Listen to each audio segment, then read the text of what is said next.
Hello, good morning, everyone. Welcome to our information session. This is our first market overview for the 2026-2027 New York Wine and Grape Foundation's export program. Today, we're specifically talking about the Japanese market as we look ahead to the 26-27 program year. I am Kyle Palashek, the Director of Programs here at the New York Wine and Grape Foundation. I'm really excited for the year ahead. We've got a lot of exciting things planned for the export program, and we're excited to build on the strong structure and diligent work that underpins the program. The export program has been a critical initiative for the New York Wine and Grape Foundation since 1993, putting New York wines top of mind for trade and media, consumers, in our key target markets, globally, with funding support from the USDA's Foreign Agricultural Service. In fact, just last week, we submitted our funding application for the 2027-28 program year. And I want to remind all of our wineries that your dedication to submitting participation forms with as much high quality data as possible is critical to our ability to continue improving these proposals. So thank you again for your continued diligence there. Another reminder, we do send out a monthly newsletter with the updates on all of our markets and other important program news. So keep an eye out for that. And we'll also be working on providing more market-specific event feedback directly to wineries in the year ahead. As part of our dedicated team, I'm pleased to welcome Kirsten Kurz from Bryant Christie Incorporated. BCI is our activity management partner responsible for ensuring our program activities remain focused, compliant, and strategic. And as a longtime partner, BCI's assistance has helped us achieve continuous improvement and increased grant funding year over year. Just a quick reminder to everyone to please keep yourselves on mute, type your questions into the chat. And Kirsten, with that, I'll turn it over to you to introduce our Japan market representatives. Thank you, Kyle. So many of you have met me at this point. I'm Kirsten. I work for BCI. We are a consulting firm that specializes in agriculture export market development. So I work with a couple of commodities, but the New York Wine and Grape Foundation is always my favorite to work with. And not just because of the wine, but I also have a background in wine. I was working in the wine industry here in California before I started working with Bryant Christie. So it is a pleasure to be working with you guys and with our Japan team. I'd like to introduce Akiko Kurose from Brains Company in Tokyo. The foundation has been working in Japan for many years now, and we've had the pleasure of working with Akiko as our representative for nearly 6. Japan is consistently one of our top export markets, usually the top 2 or 3, depending on the year. And in a year where Canada is not a viable market for us, Japan is certainly higher up in those rankings. So that success is due in large part to Akiko's hard work and dedication and Takenori's just ambassadorship for New York wines among the trade in Tokyo and Japan at large. So we are very grateful to have both of you as part of our team, and we look forward to continuing to work together this year. And with that, I will hand it over to Akiko and Takenori. Thank you for the introduction. Good morning, and thank you all for joining us. I'm really excited to see a lot of wineries participating live in the morning. My name is Akiko Kurose. I'm the project manager at Asahi Agency, your New York Wine and Grape Foundation's in-market representative for Japan. So together with my colleague Takenori Beppu, I will give you an overview of the Japan market and introduce activity plans for this program year. We will begin with the market landscape. Takenori will then cover import data and market trends. And then we go ahead to discuss the implications for New York wines, review last year's activities, and introduce this year's program and next steps. So our aim is to give you a realistic view of this sophisticated, competitive, and relationship-driven market. So I would like to introduce you to Takenori. Many of you, I think, have already met him by now, but Takenori is our wine specialist. He is a wine promoter, educator, and writer. He holds the WSET Diploma and is a sommelier certified by the Japan Sommelier Association. He leads our guided tastings, trade education, and engagement with importers, and works closely with top sommeliers and wine and hospitality professionals. His expertise helps identify the right audiences, communicate New York strength in a locally relevant way, and gather feedback from the market for you. You will hear from him shortly in the market data and trends section. So let's start with the basics about the Japanese market. Japan has a population of approximately 122 million. Unfortunately, it's shrinking a little bit, but we still have that figure. Wine consumption is 3.3 million hectoliters, with a per capita consumption of around 3 liters. And Japan ranks 15th globally in wine consumption and is the second largest market in Asia after China. China ranks 11th with 4.8 hectoliters. Consumption in 2025 recovered 6.8% from the previous year, remaining close to its 5-year average. So this indicates that Japan is a stable, mature market rather than with rapid growth. So let's look at how wine reaches consumers in Japan. This diagram shows the main route through the market from the winery to an importer and often through a wholesaler to restaurant and retailers. Japan has strong nationwide logistics, so one importer can generally cover the country. Wholesalers remain important because many restaurants and retailers order frequently in small quantities. Our stores and shops tend to be very small, and they can order sometimes by the bottle rather than by the carton. And at the same time, many importers sell directly to specialist shops and restaurants. Some also operate retail, or recently, most of them have e-commerce channels. A boutique importer may be a strong fit for small production wine that needs explanation and hand selling. A larger importer may offer wider distribution, but it may also require more volume and stronger commercial support. So the best partner does not depend on the size of the company, but depends on the customer's price range and working style if they fit your needs. Importing also requires food quarantine notification, documentation, and compliance testing, and each importer usually has their own additional requirements. Another important feature of the Japan market is the depth of wine education.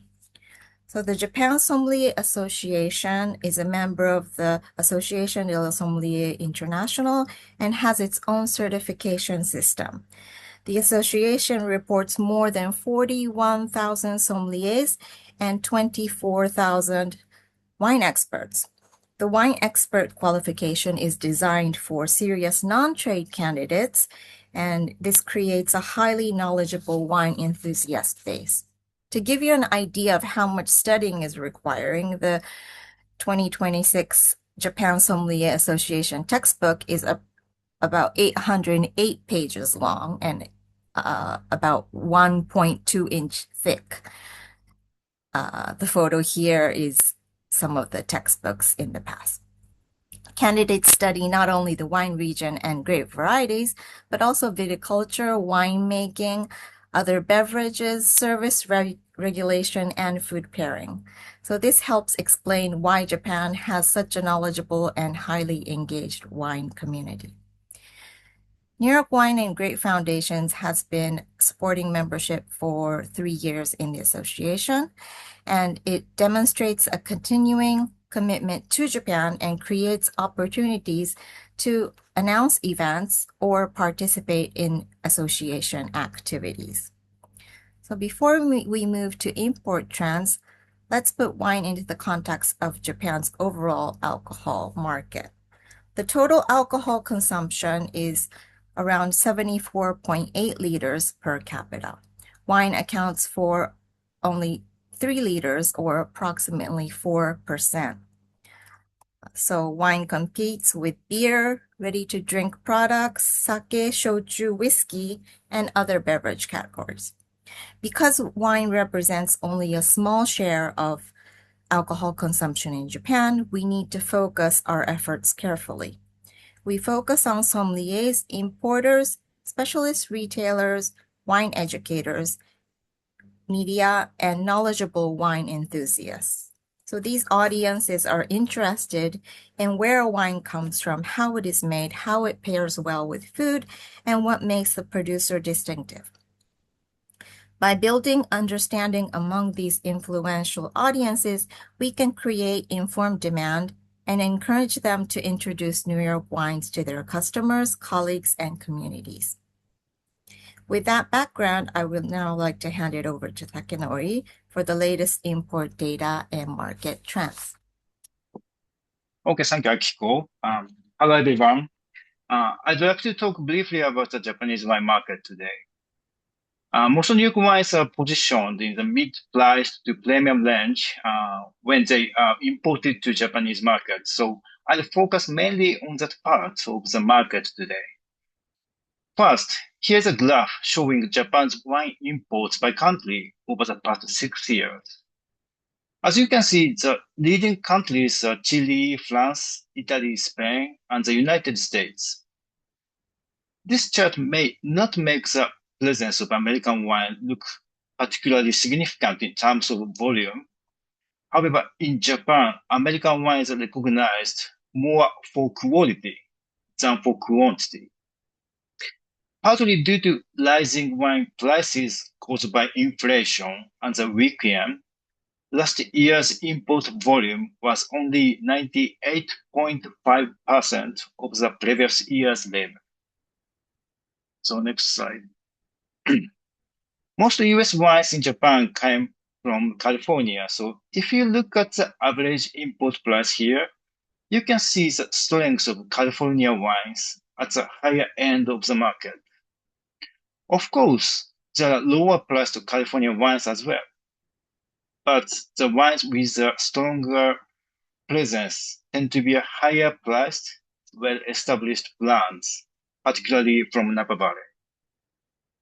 Prices have increased, but demand has not declined to the same extent. As for France, it is difficult to generalize because Japan imports such a wide variety of French wines, but premium wines from Burgundy and Bordeaux, and as well as Champagne, remain very popular despite their high prices. One of the key trends in Japan now is increasing diversification of the wine market. One example is the growing popularity of wines from countries and regions that were previously not very well known in Japan.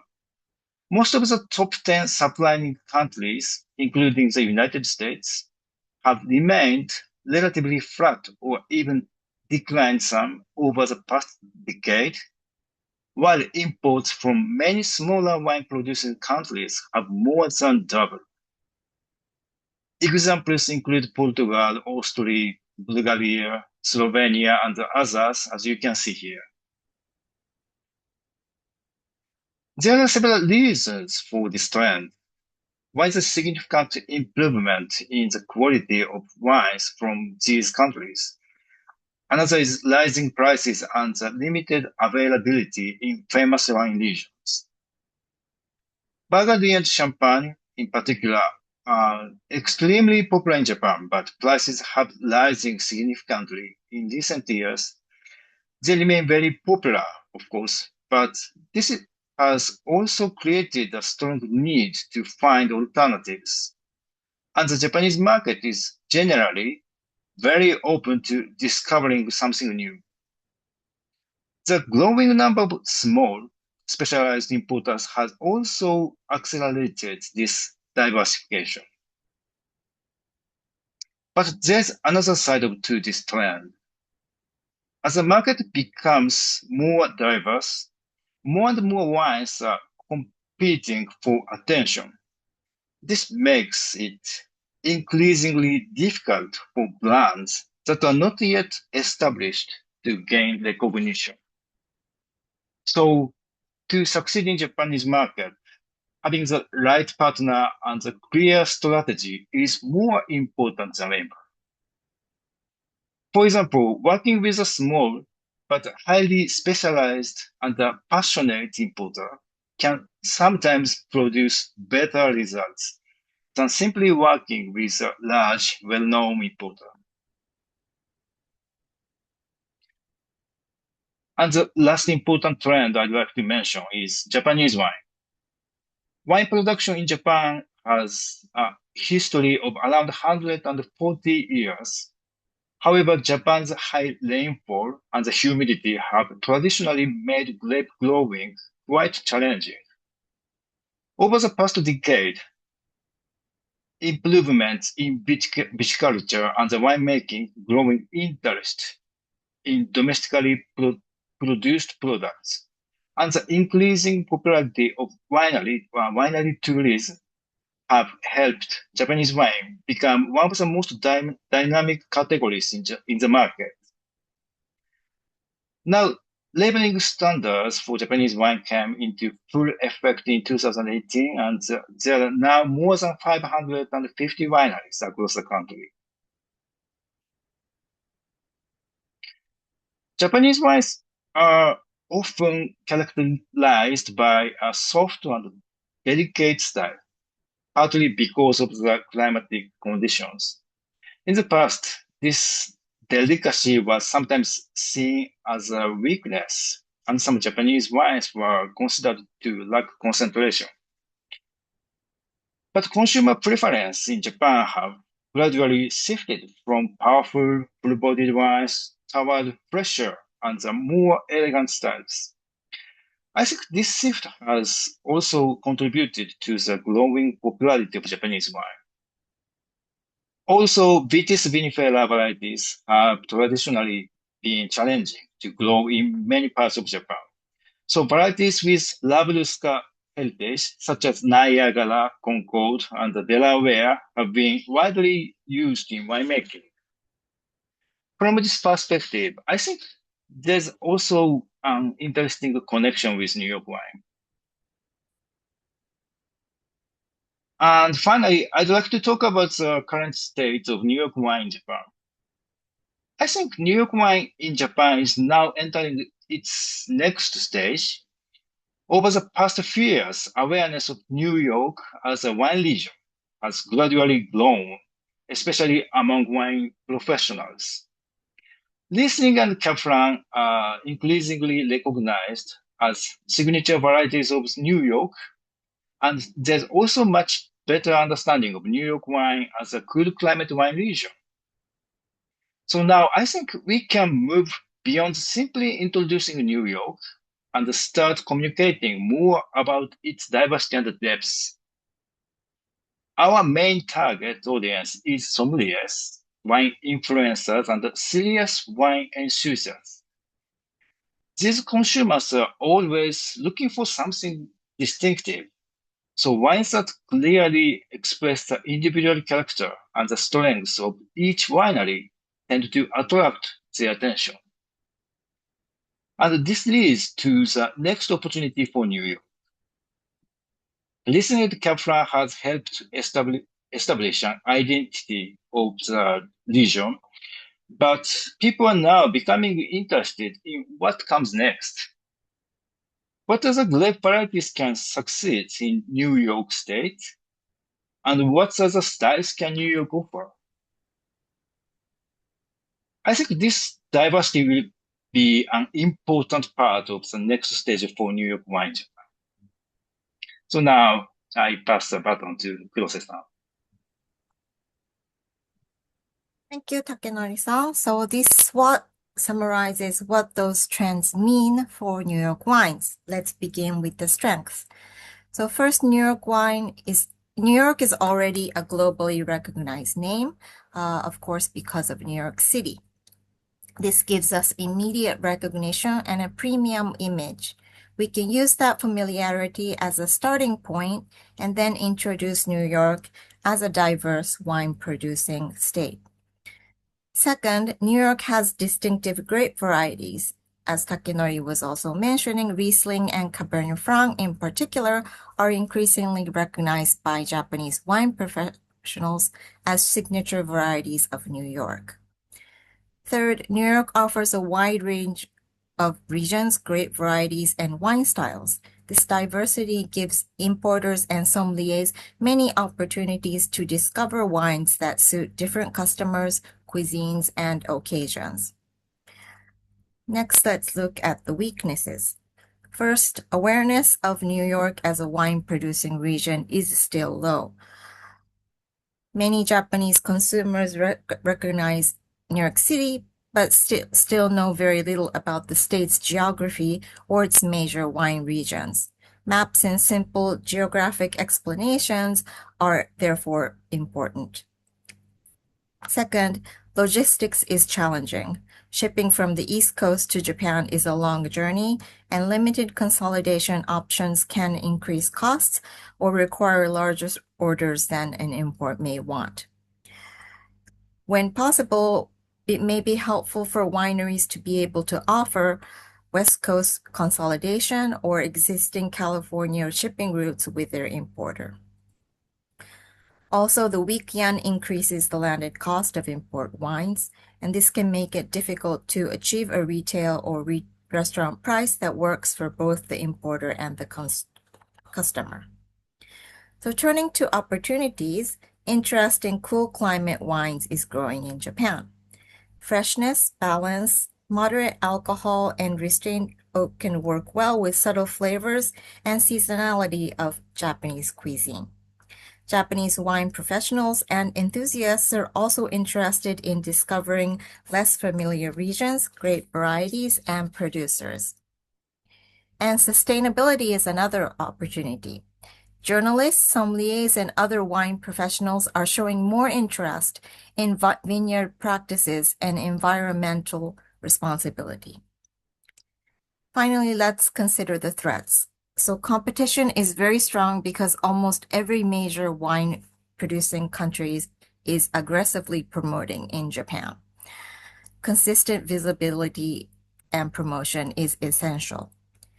Younger consumers are also drinking less alcohol, while inflations and rising everyday expenses are making customers more price conscious. Another possible threat is the proposed temporary reduction in Japan's consumption tax on food.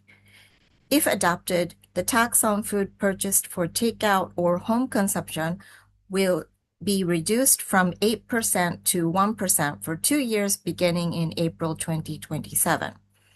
Alcohol, including wine and restaurant dining, would remain taxed at 10%. This could make dining out relatively more expensive and place additional pressure on restaurants and on-premises wine sales. On the other hand, some consumers may eat more often at home and spend part of their budget on a better bottle of wine, creating selective opportunities in off-premises channels. So overall, New York has relevant strengths and opportunities, but success depends on matching the winery, importer, pricing, message, and target channel. We are here to support you with local knowledge and connections. So let's look at the New York wineries already represented in Japan. So there may be more, but there are around 28 New York wineries currently distributed in Japan. They represent different regions, varieties, and styles. This list is not limited to wineries participating in the export program. It includes established producers, newer projects, and different approaches to the market. This diversity is encouraging, but a new producer still needs a clear point of difference. So let's briefly review our activities in the last program year. So last program year's activities combined trade educations, events, media, and digital communication. Last August, we organized a joint inbound trip with Western Europe team. The trip brought 3 trade participants to the Finger Lakes and Long Island, giving them direct experience of the region, vineyards, people, and range of wine styles. In February 2026, we held our annual walk-around tasting and guiding seminar for trade and press. 80 wines from 23 wineries were showcased to around 100 guests. The walk-around format allows guests to discover a broad selection at their own pace, while the seminar provided educational content in more depth for the attendees. At this year's seminar, we invited Mr. Yoshiki Goto of Go-To Wine as a guest speaker. He shared why he decided to start importing New York wines and what makes New York wines special. His perspective was especially valuable because it comes from an importer actively working with New York wines. Participants could hear not only our program message, but also a practical account of why the wines were chosen for the Japanese market. In April, we exhibited at ProWine Tokyo for the second consecutive year and held a masterclass featuring 3 producers participating in the outbound trade mission. 86 wineries from 27 wines 86 wines from 27 wineries were showcased, and more than 500 visitors came to our booth over 3 days. We also organized a VIP dinner pairing New York wine with Japanese omakase cuisine. The dinner created a more focused setting for priority guests and showed how the diverse New York wines pair with Japanese food. The producers shared detailed stories of their wines to the guests. The guests consist of importers, trade, and journalists. In addition, we also placed a paid article in Wan's magazine. This is the leading Japanese wine and spirits trade publication. And we also continued updating and managing the Japan microsite. These activities helped us connect event exposure with education and follow-up throughout the year. And we will build on that work this program year as well.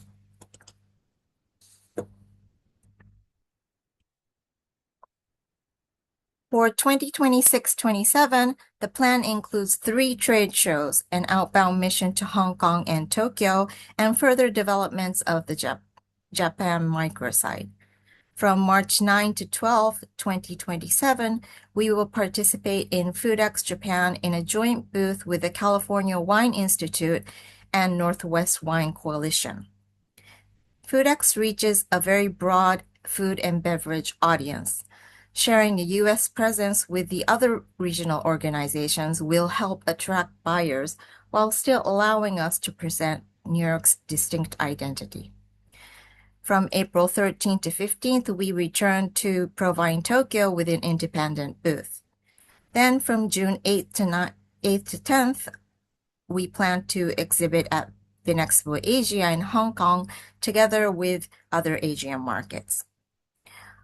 Although funded travel will not be available for FoodX Japan or ProWine Tokyo, wineries are still welcome to consider joining self-funded or by using other funding. An outbound mission to Hong Kong and Tokyo is also planned around Vinexpo Asia, with full or partial travel support expected to be available. We will keep you posted on the details as they are shaped.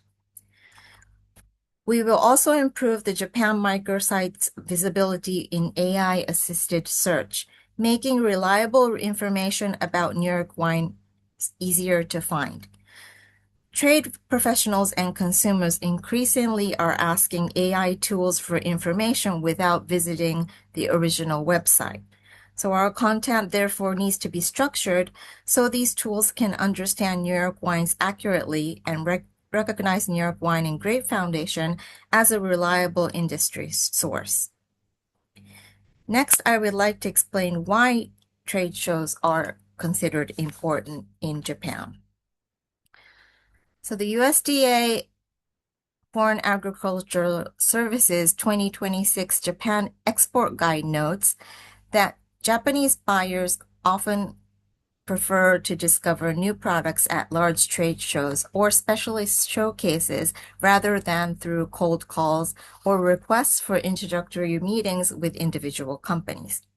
Trade shows allow buyers to compare products, taste with colleagues, and meet producers or importers in an established business setting without adding pressure. Buyers may take time to consider a wine before returning with detailed questions. Next, I would like to introduce the results and figures from each trade show this year. So Foodex Japan is one of the largest food trade show in the Asia Pacific region. In 2026, it had 3,238 exhibitors from 76 countries and regions and over 73,000 visitors. The visitors included trade and wholesale companies, manufacturers, food service operators, retailers, hotels, and other industry professionals. This gives us access not only to traditional wine buyers, but also to contacts working across the wider food and hospitality business. Its scales offer broad buyer access, but also strong competition for attention. So our message, therefore, needs to be clear. The joint booth planned for the next edition will be in the dedicated Foodex Wine section. Foodex Wine will offer a more focused environment for wine buyers and professionals. In 2026, it featured wine from 35 countries and regions. Most of the important people in the beverage and hospitality industry in Japan visit the show, and the show attracts visitors from other Asian countries as well. Top sommeliers took the stage for 35 masterclasses during the 4-day show. Next, let's look at ProWine Tokyo. These photos show our 2026 exhibition, the masterclass, our independent booth, and mini seminars held at the booth.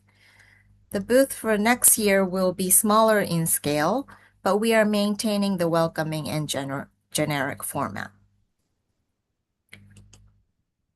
So ProWine Tokyo 2026 had 188 exhibitors from 23 countries, and wholesalers represented 30%, hotels, restaurants, cafes, and bars 27.6%, and retail and e-commerce 11.5%. Exhibitor feedback was strong. 75.7% said that the show met or exceeded expectations, and 91.7% said the same about visitor quality. For us, audience quality matters more than the total foot traffic. We focus on importers, wholesalers, sommeliers, retailers, HoReCa buyers, and media who have a clear reason and to engage with New York wines. Our third platform extends that reach to Asia. Vinexpo Asia Hong Kong 2026 brought together 76 represented countries, 14,273 trade participants, and 30 conferences and masterclasses. It provides access to buyers and partners from across Asia. So Takenori actually visited the show this May and would like to share a few observations with you. Okay, so yes, I visited Vinexpo Hong Kong this year and spent there for whole 3 days. Vinexpo Asia has a long history as one of the most influential wine and spirits trade shows in Asia. This year's event in Hong Kong brought together industry professionals, not only from Greater China, but also from a record number of markets around the world, creating a very active and international atmosphere. California had a particularly strong presence, with 29 wineries exhibiting at the California Pavilion. Visitors came from many different markets across Asia. So I believe participating in Vinexpo Asia would be a great opportunity to build broader awareness of New York wines across the region. It's also important from a Japanese market perspective, of course. A number of key Japanese buyers attend Vinexpo Asia, including buyers we may not necessarily reach through trade shows in Japan. So for New York, this is not only an opportunity to develop the broader Asian market, but also a chance to reach a different group of potential partners and buyers from Japan. So in addition to New York Wine and Grape Foundation's activities, the U.S. Agriculture Trade Offices in Japan run promotions for American food and beverage products. These include American fairs and programs labeled under Gochiso USA and Taste of America with retailers and food services. These opportunities are especially attractive for New York wines already distributed in Japan because local inventory and importer support are usually required. Examples include American fairs at retailers and promotions with hotels, restaurants, and cafes. When a suitable opportunity arises, we can recommend New York wines and connect the import with the participating account. We stay in contact with the trade offices in Tokyo and Osaka regularly and share relevant opportunity with your importers. So now let's talk about wine shipments, wine sample shipments. So shipment details will be shared through upcoming export program newsletters and bottle books invitations. The first bottle books invitation is planned for late October or early November. This first shipment will mainly support Foodex Japan, and the second will support ProWine Tokyo. A certificate of analysis is required for samples shipped to Japan, and the bottle books invitation will provide details, including how to get the samples tested at Cornell. We will try to avoid the peak time of harvest, but please look out for emails from bottle books so that you do not miss out on the shipment opportunity. Wineries already distributed in Japan may provide samples domestically through their importer. However, bottle books registration is still required. An additional shipment is planned for Vinexpo Asia Hong Kong in coordination with the other Asian markets. And if you have any questions on which items to register for Japan, we can also help to give some recommendations, so please reach out to us. So the Hong Kong and Tokyo outbound mission this year is expected to be a few days in Tokyo and then to Hong Kong or vice versa. In Tokyo, we will either plan a masterclass or a more casual tasting. Details will be discussed and coordinated, and we will keep you posted. The aim is to use travel efficiently by connecting the regional trade shows with activities in each Asia country. We will also update the producer pages on the Japan microsite, and I will reach out to contact wineries that are new to the program for information and images to post on the Japanese microsite. Lastly, our Japan Help Desk is available throughout the program year. We would be happy to have one-on-one Zoom calls for participating wineries or wineries that are weighing whether to sign up for the program. If you are interested in hearing more about the activities in the program or would like to share some information about your wines and wineries and your expectations for the Japanese market, please send us a few preferred dates and times. Our regular window are Monday through Thursday from 9 to 11 a.m. or after 7 p.m. Eastern Time. And of course, emails are welcome at any time. So before we open the floor for questions, I would like to give you a brief summary. Japan is a sophisticated and diverse market with a high level of wine knowledge. It rewards patience, preparation, and consistent relationship building. New York Wines has a credible opportunity here, supported by their cool climate identity, distinctive grape varieties, diversity of styles, and compatibility with the Japanese cuisine. Our role is to communicate these strengths effectively in the local market and help create productive connections with the trade. This is our 6th year representing New York Wines in Japan. We continue to learn every day, and your feedback and support helps us strengthen the program to serve you better. We have exciting activities planned for this program year and look forward to your participation. So thank you very much for participation today. And Kyle and Kirsten, if you have anything to add, or we can go to questions. Thank you, Akiko. I will note a big thank you to Akiko and Takenori. The recommendation to base our Asia outbound experience around Vinexpo Hong Kong is directly connected to Takenori's visit and recommendation of the value of that trade show. So we do, for folks that are in the 3 Asia markets, Vietnam, Japan, and South Korea, the expectation, which details are still coming together, but the expectation is that there will be a large contingent, possibly up to 6 wineries attending the trade show, and then smaller groups going out to the 3 different markets from there. So we're pretty excited about this. Somewhat similar to the way we've done Wine Paris, but then a little bit different in that it will diversify out into the individual markets from there. So thank you both for your recommendation on that. We're looking forward to seeing how that comes together in the year ahead. And so we don't have any questions in the chat just yet, but I'd like to welcome anyone if you have questions for Akiko and Takenori. Please unmute yourself, give us a note in the chat.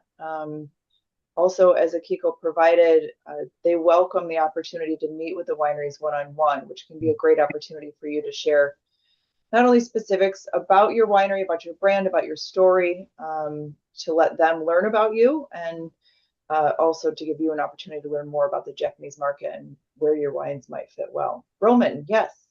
Quick question. Are there any chances to do smaller tastings when you, let's say, a part of the ProWine, which is busy and so many different other wineries, but a small New York dedicated, in a small restaurant in a building somewhere, and then the local sommeliers can be invited and make it New York specific? Is there anything like that planned around it, like a day before or another time? Thank you. So, thank you for your question. So we have not worked out details for the outbound trip around Vinexpo Hong Kong, but we will have a few days in Tokyo before or after the show. This will probably be a smaller event, as you mentioned. We haven't figured it out yet, but it could be like at a restaurant, or it could be at like a masterclass style. We haven't decided yet.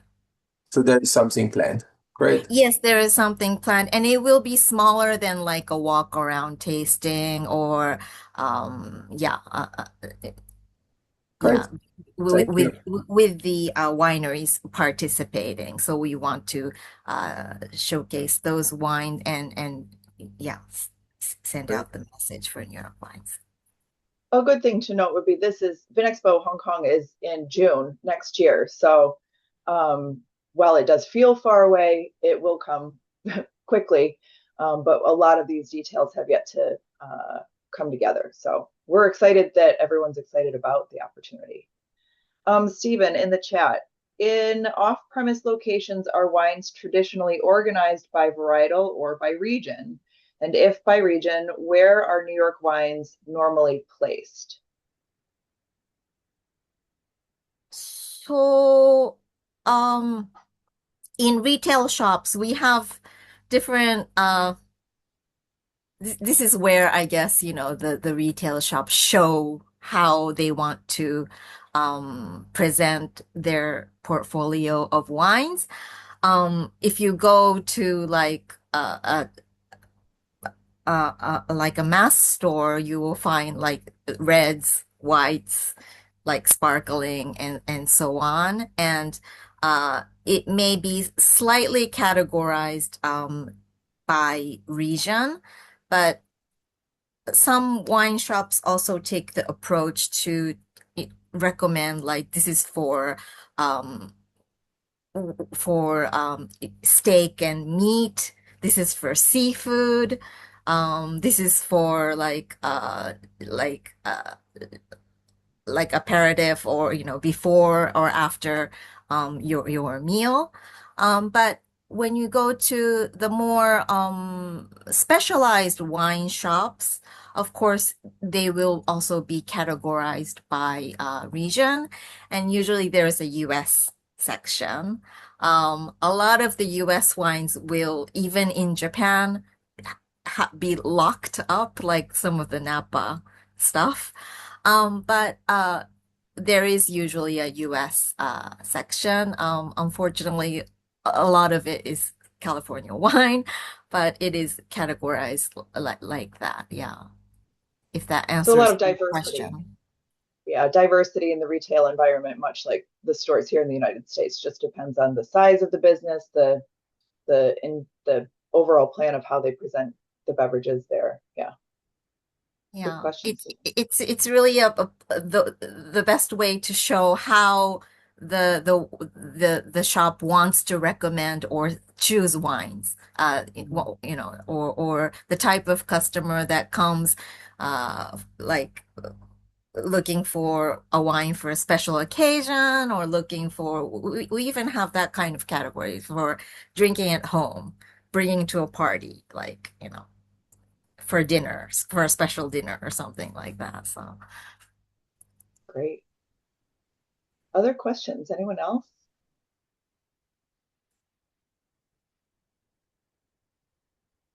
Okay. Well, again, if you have any questions, or for anyone who's watching this video recording after the fact, Akiko, if you can move forward to your final slide again so everyone can take a look. And obviously, if you would like to get a hold of Akiko and you can't write this down fast enough, feel free to shoot me an email and we can always put you in touch with them. So thank you, everyone, for joining us this morning. Thank you, Akiko. Thank you, Takenori. Thank you, Kirsten. We're very excited for the year ahead in the Japan market. So everyone have a great day, and we'll see you soon. Bye-bye.